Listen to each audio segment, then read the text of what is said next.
سەرەتا بەخێر بێن ئەم پرۆژە پێکاتۆ لە ئاوڕۆ تێکەڵ ڕشکردنی سێ کۆڕان لە گەڕێکی هەرێم لەگە کۆڕانێک لە نزیک کارگەی گەچە بە بودجەی بە نزیکەی 98 میلیۆن دینار بە شێوازی ڕاستەوخۆ جێبەجێ دەکرێت لەلایەن شارەوانی تەکی کارکەمەند و دەرخستی بۆ ئامادەکرا و لەلایەن بڕێوەبرێتی گشتی شارەکان و ئێمە وەکو لیژنەیەک تیمێک پێکهاتوین بۆ سەرپەرشتیکردنی پرۆژەکە.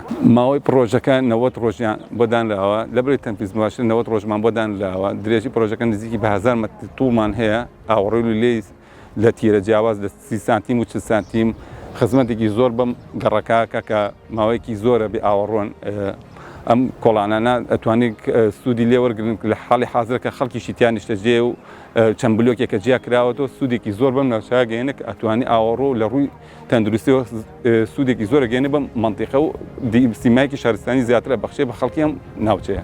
بودجەی پرۆژەکە لە ئەنجامی فرۆشتنی زەویزاری نایە بۆ ڕوکنی شارەوانی خۆیانەوە دابیناکرد، یعنی هەر لە دەسەر بودجەی خۆیانە شارەوانی تەکی کارکەمەند خۆی ئەو پرۆژەی ئەو بودجەی تەخمین کردووە دەرخان کردووە.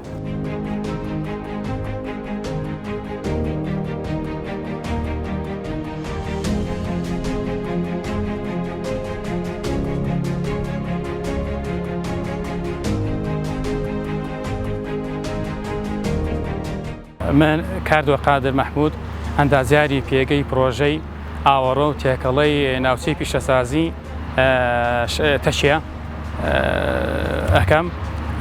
بڕی بودجەی ئەم پرۆژەیە 188 ملیۆن و 610 دینارە لەلایەن کۆمپانیای شۆراوە جێبەجێ دەکرێت. بە ماوەی پرۆژەکەیش بڕی 150 ڕۆژی ڕۆژمێریە. بودجەی پرۆژەکە لەلایەن پەرەپێدانی پارێزگا سلێمانە تەنخان کراوە.